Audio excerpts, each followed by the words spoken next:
y les doy la más cordial bienvenida a este canal de filosofía, teología y la visión franciscana del hombre y de la vida. Vamos a continuar con la segunda parte del tema Søren Kierkegaard y los tres estadios y la angustia y particularmente la desesperación como enfermedad mortal. Vamos a hacerlo a partir del segundo estadio, que es el estadio ético. El punto final de la vida estética, la desesperación, es también el punto de partida de la vida ética. Desesperarse de uno mismo, darse cuenta de que lo inmediato no puede darle un sentido a la vida, es la única vía de salida para afirmarse a sí mismo como fundamento en el absoluto. Por eso, lejos de aconsejar una terapia superficial, Kierkegaard anima al esteta a la desesperación. Escoger libremente la desesperación, he aquí el comienzo de la vida auténtica. Desesperar de uno mismo para salir del estadio estético significa desesperar de la propia finitud, desesperar de mi yo finito y escoger mi yo absoluto es el inicio de la vida ética. Este momento se identifica con el arrepentimiento, cuando uno se desespera de sí mismo, se da cuenta de su propia culpa, y arrepintiéndose encuentra el fundamento del yo en el absoluto. Sin embargo, no se trata de un paso obligado. El esteta puede permanecer siempre en ese estado. Decíamos antes que Kierkegaard definía al esteta por la inmediatez y al ético por el hacerse. Veamos la formulación textual. Pero, ¿qué significa vivir estéticamente y qué éticamente? ¿Qué es lo estético que se encuentra en el hombre y qué es lo ético? A esto yo contestaría, lo estético que hay en el hombre es aquello por lo que él es inmediatamente aquello que es. Lo ético es aquello por lo que él llega a ser, lo que llega a ser. Kierkegaard nos dice esto en aquella edición de 1989 en la página 46. La existencia ética comporta una tensión hacia un telos, un esfuerzo para llegar a ser espíritu frente a Dios. Por eso hemos dicho antes que no se es individuo, sino que se llega a serlo. Retomando la teleología aristotélica, Kierkegaard entiende el devenir ético como la tensión entre el yo real y el yo ideal. El yo ideal no es el yo fantástico del esteta que no ha logrado poner el espíritu y se dispersa en un mundo imaginario, en un mar de posibilidades. No, el yo ideal de la existencia ética es el hombre común, el hombre universal, pero al mismo tiempo es el hombre concreto que intenta alcanzar el yo ideal a través de las circunstancias ordinarias de su vida. Lo ético es, con otras palabras, la vida seria y responsable del hombre honesto. Este telos personal, puesto por el absoluto y escogido por el hombre, que se alcanza a través del ejercicio de las virtudes personales, no es solamente individual, porque al darse forma a uno mismo partiendo de nuestras características concretas, nos remite hacia el ámbito de lo social, de lo civil. Los deberes laborales, familiares y políticos reaparecen en el estadio ético y hacen que el individuo pueda alcanzar lo general al tiempo que se hace a sí mismo. Ahora bien, vayamos al estadio religioso. Si bien en Out se alaba y recomienda el estadio ético de existencia, contraponiéndolo al estado estético, sin embargo, no es un estadio definitivo. De hecho, en un ultimátum con el que termina esta obra, Víctor Eremita, un supuesto editor del conjunto de escritos que componen Out, incluye un discurso de un pastor cuyo contenido principal consiste en afirmar que delante de Dios siempre estaremos en deuda. En otras palabras, no es posible cumplir a la perfección con el deber ético, con lo general, y estar en perfecta regla con el absoluto. Por eso el estadio ético comienza y termina con el arrepentimiento y por tanto no puede ser un estadio definitivo. La ética descrita en temor y temblor es una ética de tipo kantiano-hegeliana.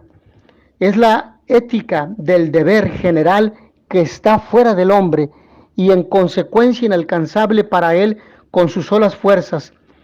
Nos encontramos ante una cierta simplificación de la ética y ante un cambio de perspectiva con respecto a la ética que hemos descrito en los párrafos anteriores. Kierkegaard juega con sus seudónimos, cambiando continuamente de enfoque. El blanco de tiro de su seudónimo Johannes de Silencio es ahora la ética kantiana y el intento hegeliano de afirmar la superioridad de la razón con respecto a la fe, ir más allá de la fe. Según esta ética de lo general, el individuo que no hace lo general necesariamente peca.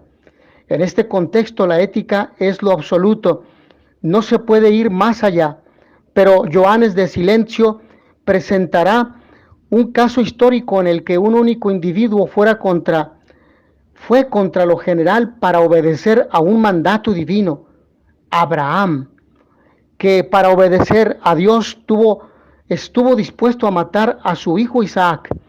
¿Fue Abraham un asesino, un impío o el padre de la fe?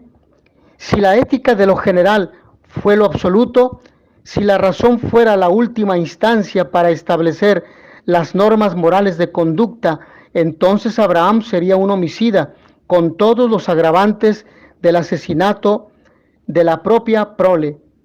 Pero la actitud existencial de Abraham no es la de un hombre guiado solo por la razón.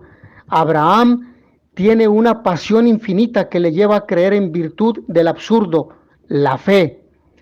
Esta pasión infinita le pone en contacto con el absoluto y por este motivo la ética no desaparece, pero se convierte en algo relativo. El deber absoluto es el que el individuo tiene frente a Dios. No se rechaza la ética, pero encuentra un lugar subordinado respecto a la esfera religiosa. Kierkegaard habla de una suspensión teleológica de la ética. Hay algunos deberes personales del individuo respecto a Dios que le hacen ir en contra de lo general. Abraham no se coloca en contra de lo general por no alcanzar la deseada altura ética. Todo lo contrario, la suspensión teológica de la ética significa que el individuo se coloca por encima de lo general. Colocarse por encima de lo general no es otra cosa que la posibilidad que tiene el individuo de estar en relación absoluta con el absoluto.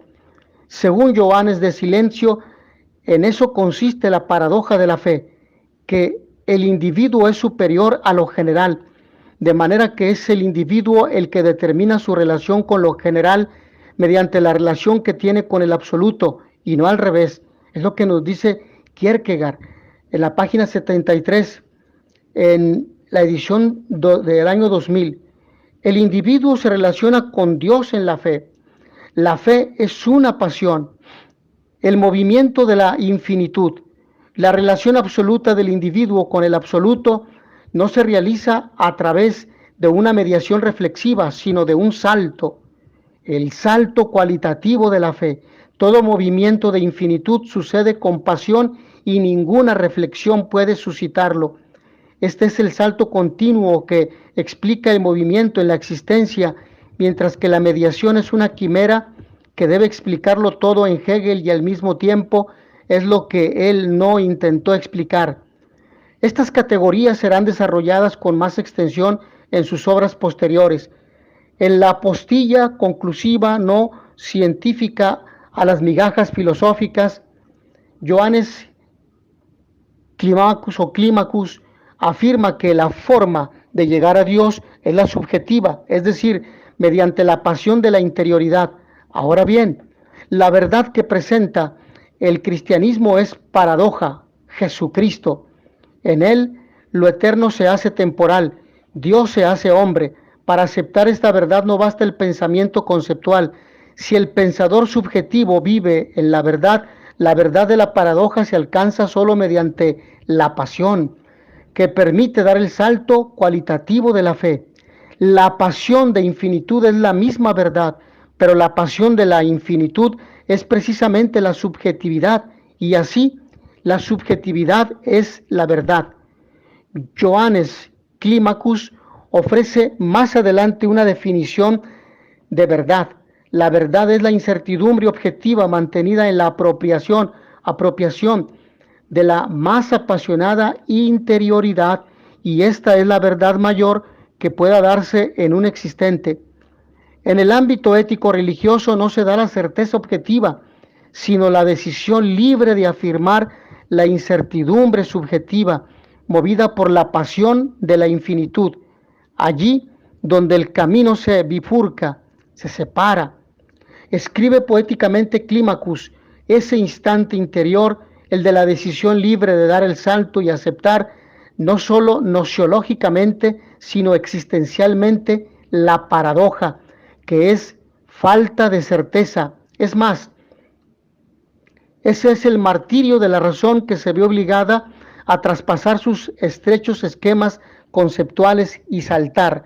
El salto es la decisión que determina lo que es ser cristiano. La paradoja, que es el pensamiento humano, acepta superándose a sí mismo y colocándose al margen de los conceptos. La categoría del salto es, de acuerdo con Climacus, la protesta más determinante que se puede hacer contra el método dialéctico hegeliano. De esta manera, la definición de la verdad es una descripción de la fe. Sin riesgo no existe la fe.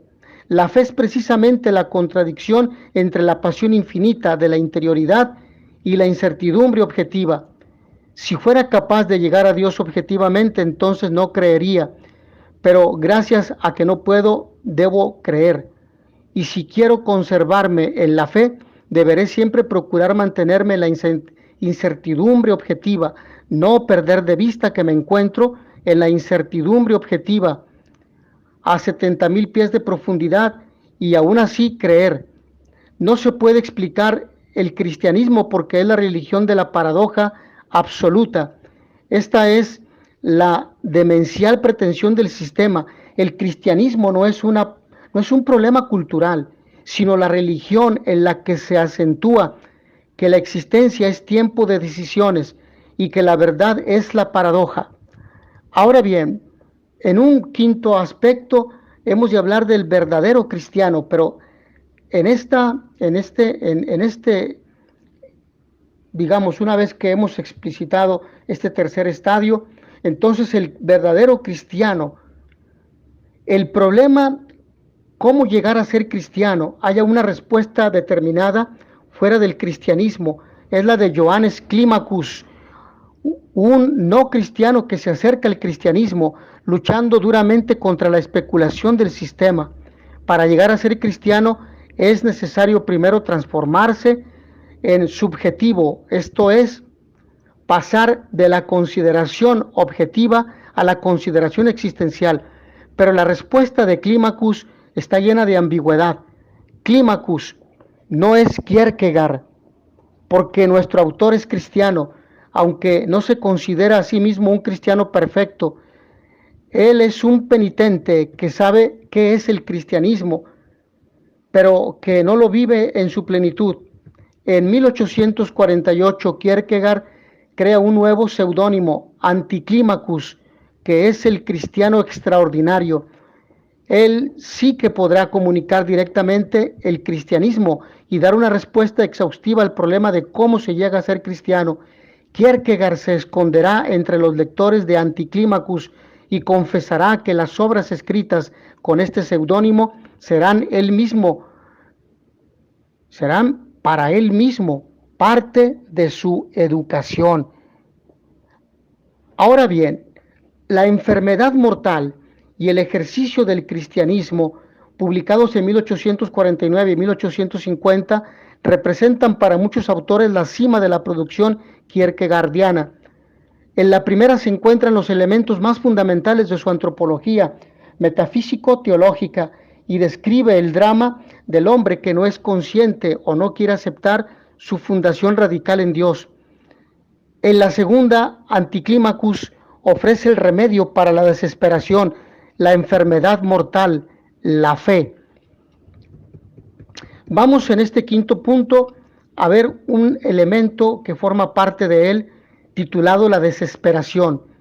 El argumento central de la enfermedad mortal es la desesperación. En las páginas precedentes, este argumento ha sido tratado desde diversas perspectivas. Hemos visto cómo el estadio estético termina en la desesperación. Analógicamente, pasa del estadio ético al propiamente religioso. Implica también desesperar de las propias fuerzas. Por esto, el análisis de la desesperación nos pone otra vez frente a la categoría del individuo y al problema de cómo llegar a ser cristiano. La desesperación surge cuando no se acepta la verdad íntima del hombre, es decir, la síntesis que es el espíritu basado en el absoluto. Esta enfermedad mortal se remedia transformándose en el caballero de la fe, y más en concreto llegando a ser cristiano, es decir, contemporáneo de Cristo. Anticlimacus define su libro como un ensayo de psicología cristiana para la edificación y el despertar. El carácter de cristiano extraordinario del seudónimo aparece desde la primera página de esta obra que hemos mencionado, que se abre con las palabras que Jesús pronunció frente a la noticia de la enfermedad de Lázaro. Esta enfermedad no es mortal, que aparece en el Evangelio de Juan en el capítulo 11, versículo 4. Lázaro no morirá, no porque será resucitado por él, dado que después de algunos años volverá a morir. La enfermedad no es mortal porque el Señor es la resurrección y la vida. Para el cristiano, la muerte no es el fin absoluto, sino el paso a la verdadera vida. En cambio, la desesperación es mortal en un sentido fortísimo que analizaremos en los párrafos siguientes. Anticlimacus comienza a tratar sobre la desesperación afirmando que la fórmula se define todo tipo de desesperación, o que la fórmula define todo tipo de desesperación es la de no querer ser sí mismo. Mediante frases complicadas, el seudónimo explica que en definitiva la desesperación consiste en el no aceptar la condición humana de criatura fundada en el absoluto. El lector debe tener presente la explicación que hemos hecho de la antropología kierkegaardiana. El individuo es un ser singular, en devenir, que debe sintetizar los elementos dialécticos que forman parte de su naturaleza y que alcanza la síntesis fundándose en la potencia de lo que ha creado, es decir, en Dios. Anticlimacus analiza bastante sistemáticamente las distintas formas de desesperación, pero en estas páginas introductorias se detiene en las dos fórmulas más generales de la desesperación: desesperadamente no querer ser sí mismo o desesperadamente querer ser sí mismo. Para el seudónimo, para esta segunda fórmula, desesperadamente querer ser sí mismo, se reduce a la primera. ¿Por qué? Porque en realidad querer ser sí mismo de forma desesperada significa rechazar la fundamentación última del individuo en el absoluto. Para llegar a ser sí mismo es necesaria la fundación teológica. Por lo tanto, querer ser desesperadamente uno mismo se identifica con el no aceptar la condición humana. He aquí el por qué querer ser desesperadamente uno mismo en realidad significa no querer ser lo que el hombre es, un ser creado que encuentra su realización existencial en una relación de fundación con la potencia que lo ha puesto. Anticlimacus califica la enfermedad de la desesperación como mortal. La explicación es relativamente simple. Cuando no se toma en cuenta la estructura misma del hombre, cuando se pretende ser independientes respecto a Dios, entonces el espíritu trata de desembarazarse de lo eterno que hay en el hombre, pero esta es una pretensión imposible. Eternamente el hombre será un yo que tiene necesidad de una fundación teológica, será un espíritu y por tanto traerá consigo, si no se cura de la enfermedad, la desesperación. El desesperado muere porque no muere, pero en un sentido completamente contrario al de Santa Teresa de Ávila. Así, estar mortalmente enfermo equivale a no poder morirse, ya que la desesperación es la total ausencia de esperanzas, sin que le quede a uno ni siquiera la última esperanza, la esperanza de morir, pues cuando la muerte es el mayor de todos los peligros, se tienen esperanzas de vida, pero cuando se llega a conocer un peligro todavía más espantoso que la muerte, entonces tiene uno esperanzas de morirse.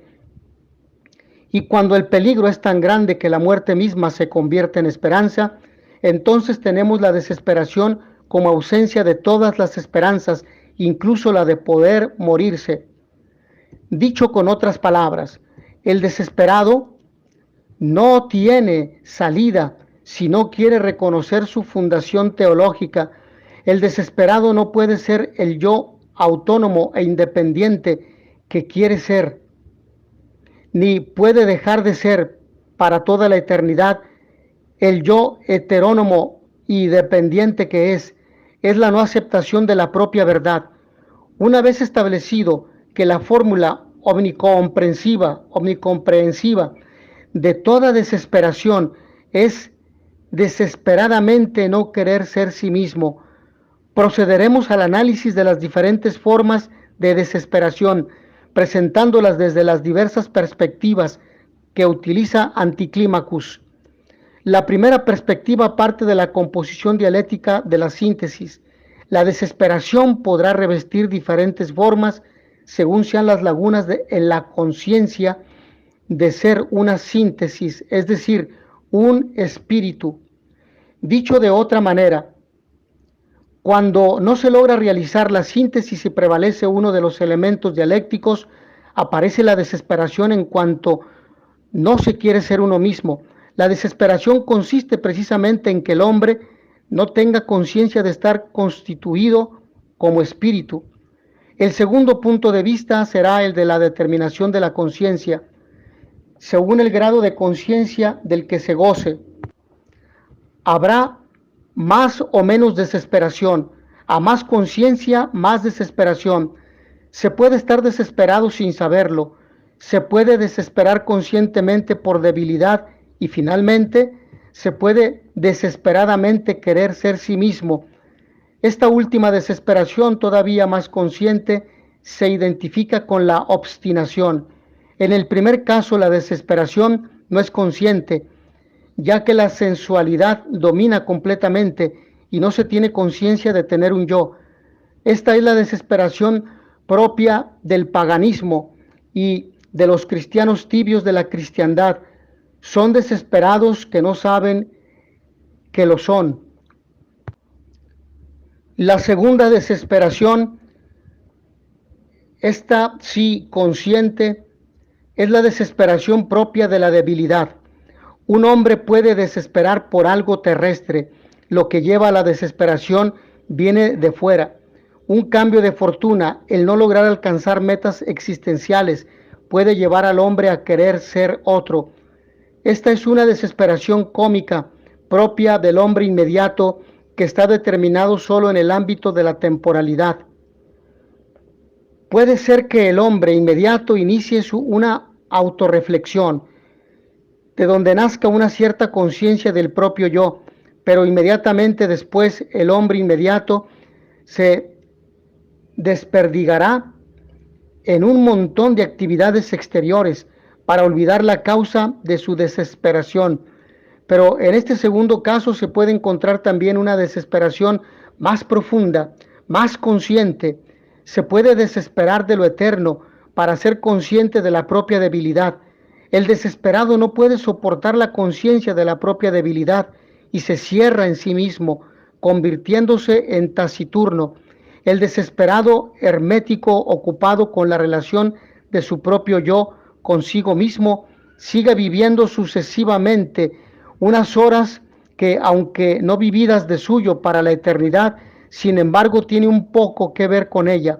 Lo peor del caso es que nuestro desesperado está estancado ahí. No se avanza porque la única forma de salir de la desesperación es la fundación en Dios, superar la debilidad del finito con la fortaleza del infinito. Este tipo de desesperación puede desembocar en una vida desenfrenada, pasional, El yo estará siempre intranquilo, tratando vanamente de olvidar una desesperación que no se puede olvidar en la vida inmediata, o también puede terminar en el suicidio.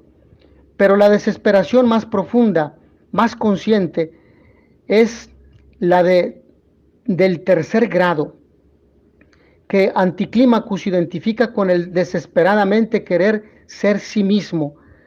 Si la segunda era la desesperación de la debilidad, esta es la de la obstinación, el seudónimo descrito en el siguiente pasaje de la esencia de la rebelión contra Dios, y preanuncia el superhombre nietzscheano.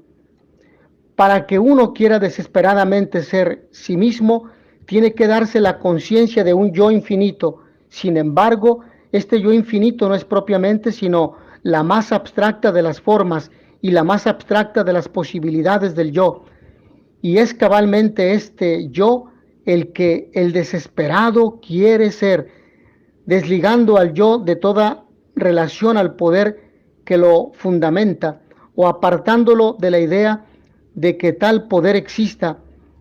Con el recurso de esta forma infinita pretende el yo desesperadamente disponer de un sí mismo o ser su propio creador, haciendo de su propio yo el yo que él quiere ser, determinando a su antojo todo lo que su yo concreto ha de tener consigo o ha de eliminar.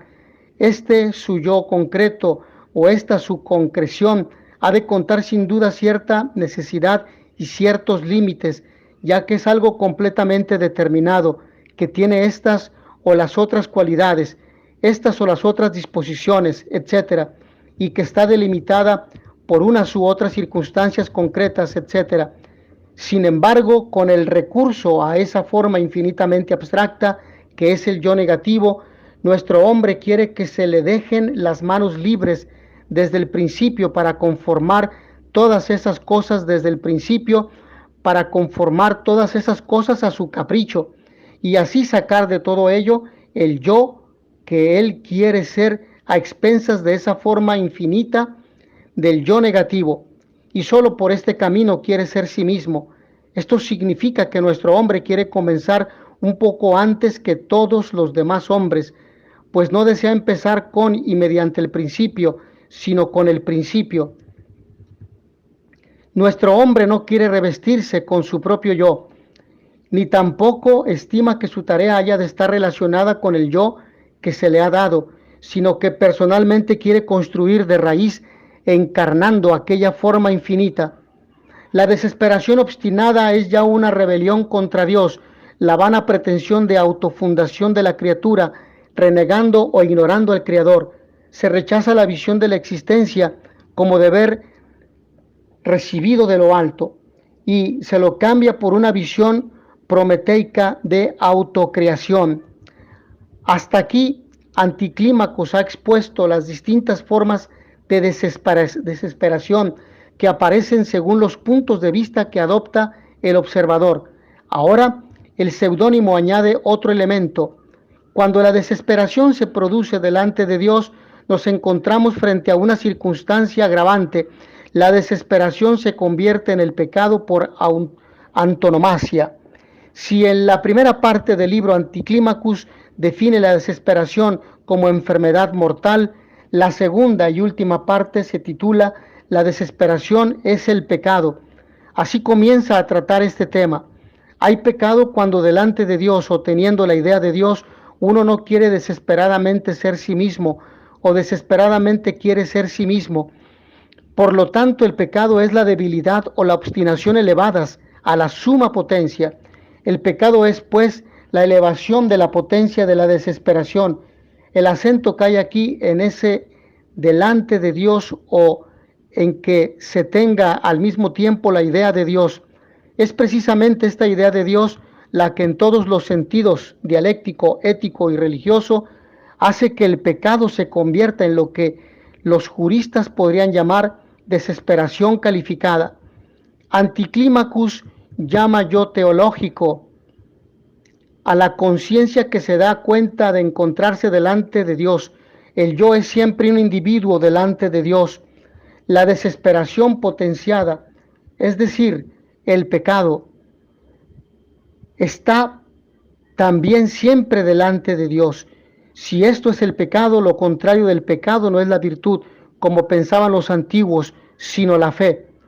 La única cosa del mundo que puede extirpar la desesperación es la fe, el fundarse transparente del yo en la potencia que lo ha puesto. Ahora bien, vamos a un segundo elemento en este quinto aspecto que hemos mencionado, la contemporaneidad con Cristo. En 1850, Kierkegaard publica su última gran obra seudónima, Ejercicio del Cristianismo. Lo hace bajo el seudónimo Anticlimacus, el mismo que el de la enfermedad mortal. El ligamen entre estas dos obras es fuerte. En la enfermedad mortal, Kierkegaard presenta la enfermedad, es decir, la desesperación.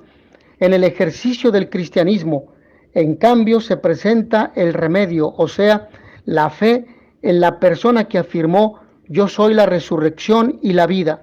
Además, el problema de llegar a ser cristiano toma formas definidas que alejan la respuesta de Anticlimacus y, en este caso, también de Kierkegaard, de las ambiguas respuestas de Johannes Climacus. Anticlimacus retoma la temática de la paradoja, ya afrontada en Temor y Temblor, en Las migajas y en la apostilla conclusiva. La paradoja esencial es el hombre Dios, Cristo, el absoluto que deviene, el eterno que entra en la historia. Si la paradoja era tratada en forma más general en la apostilla, en el ejercicio del cristianismo la paradoja es siempre personal. Jesucristo, Hijo eterno del Padre, hecho hombre para redimirnos. Frente a la paradoja esencial, la alternativa, el out, es escandalizarse o creer. En relación al hombre Dios, el escándalo puede encontrar dos formas. Una es la posibilidad esencial del escándalo, en el sentido de la elevación, que un hombre individual habla y obra como si fuese Dios, dice ser Dios. La otra forma es la posibilidad esencial del escándalo en la dirección de la humillación, es decir, el que pretende ser Dios aparece como un ser humano humilde, pobre, sufriente y finalmente impotente. Muchos hombres se bloquean frente a esta humillación.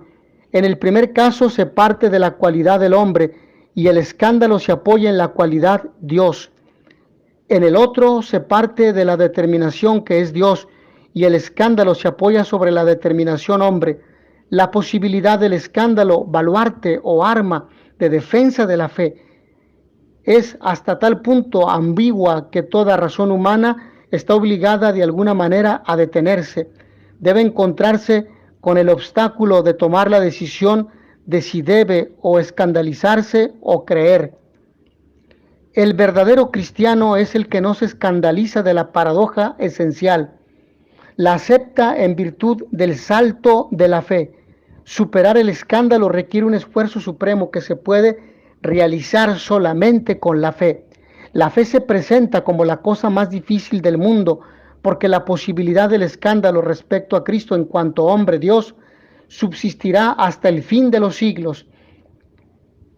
Si se quita la posibilidad del escándalo, como tratan de hacer los filósofos sistemáticos que se engañan pensando que contemplan subespecie eterni, sobre las especies eternas, o los racionalistas que niegan su divinidad, se suprime también a Cristo, se lo transforma en una cosa distinta de lo que Él es, el signo de escándalo y el objeto de la fe.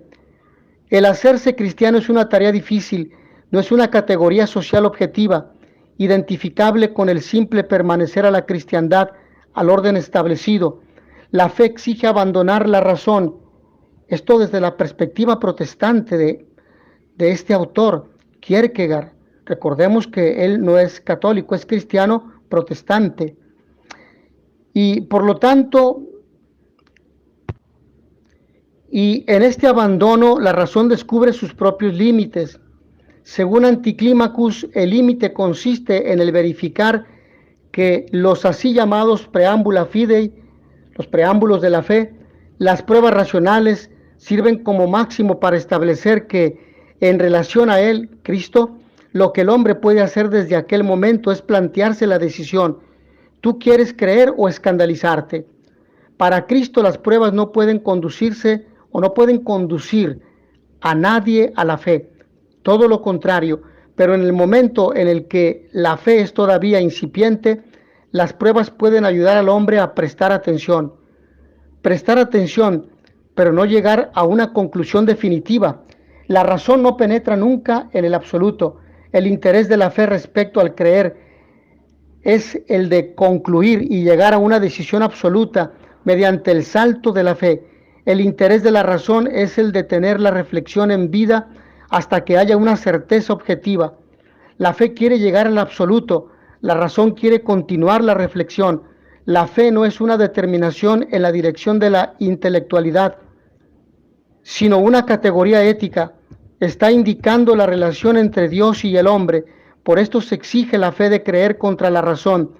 La posibilidad del escándalo solo puede ser evitada en un modo: con el creer. Pero aquel que cree ha debido primero pasar a través de la posibilidad del escándalo. La razón lleva al hombre hasta las puertas de la fe. No puede ir más allá. La elección entre el escándalo y el creer se debe hacer con un acto de libre voluntad. Cristo quiere ayudar a todo hombre a llegar a ser sí mismo. Él exige que cada hombre entre en sí mismo y llegue a ser sí mismo para después atraerlo así. Quiere atraer así a todo hombre, pero para hacerlo es verdad que Él quiere solamente atraerlo como un ser libre y por lo tanto a través de una decisión. La fe no es una mera decisión humana, es también don de Dios. Todos los esfuerzos están destinados al fracaso sin la ayuda de la gracia.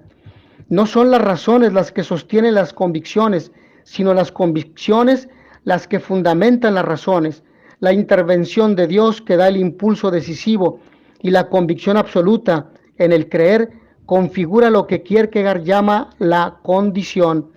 El punto de partida para llegar a ser cristiano es recibir la condición que remedia la debilidad de la conciencia histórica, siempre aproximativa, y la debilidad del pecado.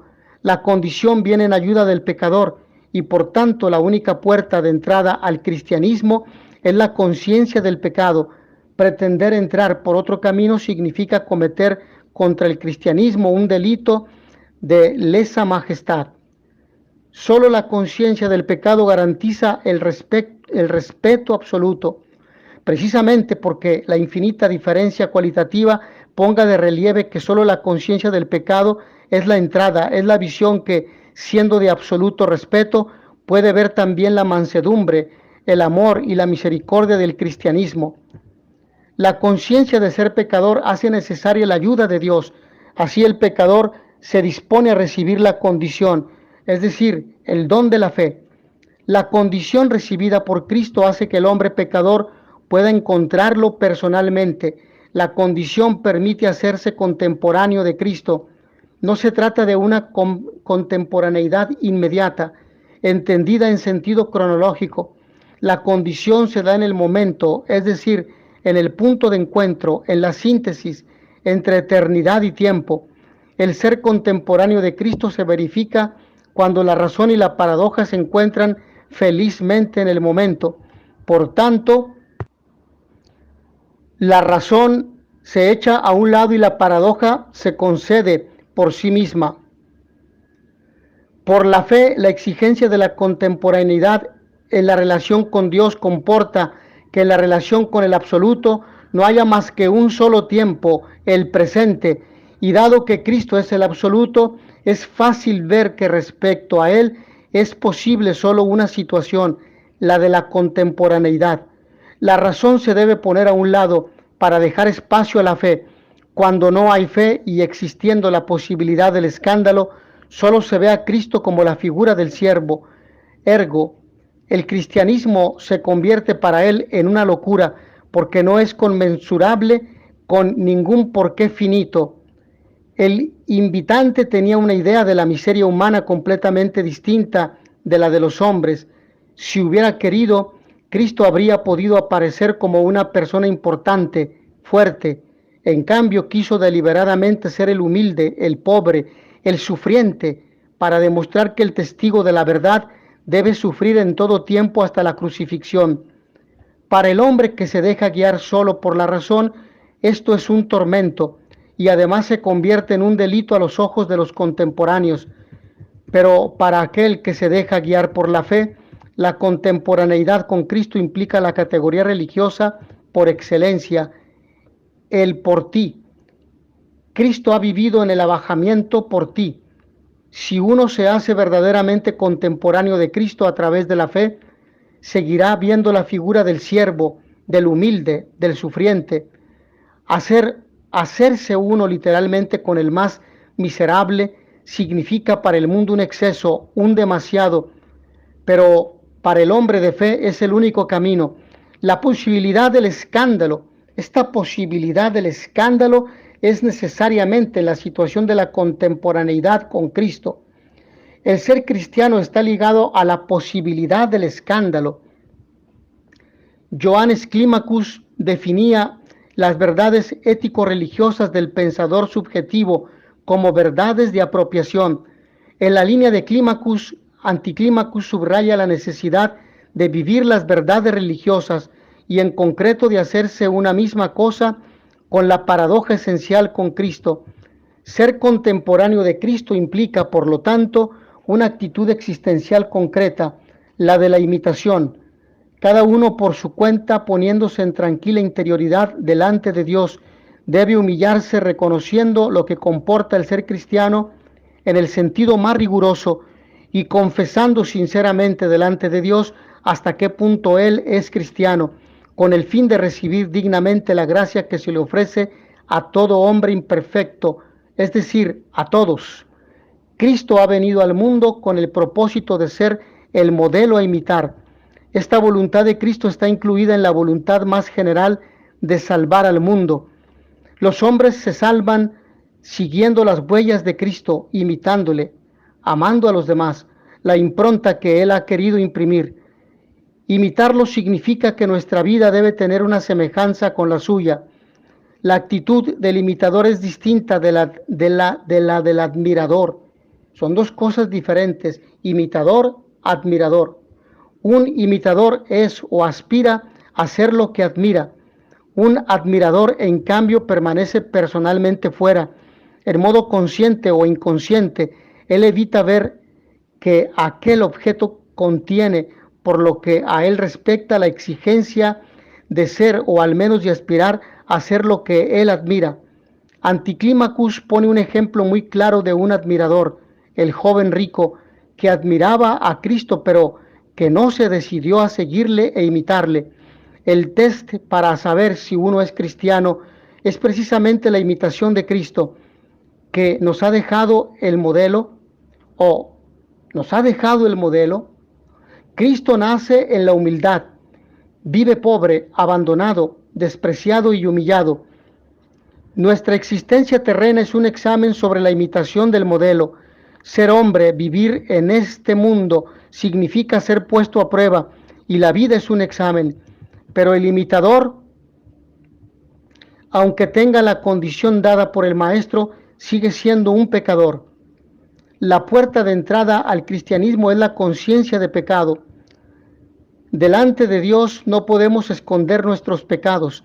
El verdadero cristiano, cuanto más se siente a sí mismo como un pecador, tanto más desea ardientemente al Salvador. El verdadero cristiano, en cuanto discípulo de Cristo, es aquel que se transforma en un penitente que desea infinitamente a Dios. El penitente debe vivir con severidad, porque no hay para nosotros más que una salvación, el cristianismo. También para el cristianismo no hay más que una salvación, la severidad. No nos podemos salvar con la blandura, lo dice Kierkegaard en su edición de 1971, en la página 284. La severidad cristiana es vivir con Cristo en cuanto Él es la verdad y la vida. Ser imitador de Cristo significa que tu vida presenta una semejanza con la suya, toda la semejanza que puede tener una vida humana. El cristianismo no es una doctrina para enseñar o aprender, es una verdad que se hace vida.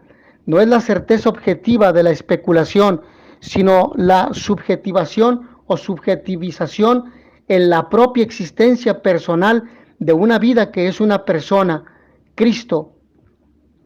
Ahora bien, vayamos a un sexto elemento y último de nuestra exposición. Observaciones finales. Kierkegaard presenta una de las críticas más radicales al sistema hegeliano, con su revaloración del singular como individuo dotado de dignidad y con la función central de la fe para alcanzar el absoluto. De Kierkegaard parten diversas corrientes filosóficas contemporáneas, como algunas manifestaciones del personalismo de Emmanuel Mounier y del existencialismo. Por eso es considerado el padre del existencialismo. Su obra pasó inadvertida en su siglo, pero a partir del siglo XX asistimos a una auténtica Kierkegaard Renaissance, a un auténtico renacimiento de Kierkegaard. La lectura kierkegaardiana de algunos representantes del existencialismo, como Martin Heidegger y Jean-Paul Sartre, adolecen de parcialidad. Sus análisis de la angustia y la desesperación encuentran una cierta inspiración en el pensador danés, pero ni la angustia ni la desesperación son la última palabra de Kierkegaard. Si confiamos en la sustancialidad o en la sustancial sinceridad de las confesiones de este autor, tendremos que admitir el carácter religioso que Kierkegaard quiso imprimir a su obra. No se puede entender a Kierkegaard fuera del radicalismo cristiano, que se encuentra en oposición dialéctica respecto a la racionalización hegeliana de los misterios de la fe y a la reducción del cristianismo a cultura operada por algunas comunidades luteranas del siglo XIX.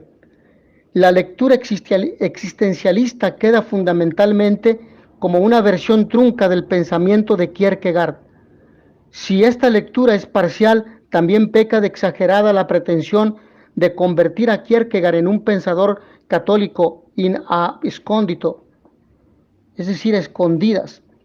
A pesar de sus críticas al luteranismo de su época, su afirmación del mérito de las obras y de otros elementos de la dogmática católica, Kierkegaard se encuentra lejos de la ortodoxia, sobre todo en lo que respecta al carácter razonable, no racionalista de la fe. Kierkegaard tiene mucho que decir al hombre contemporáneo. Su misión fue la de abrir caminos que podrán ser transitados con provecho por los que quieren encontrar en el hombre una fundación teológica y un destino trascendente. Hasta aquí, mis hermanos, esta exposición. Agradezco a todos ustedes su amable atención. Nos vemos en la siguiente sesión.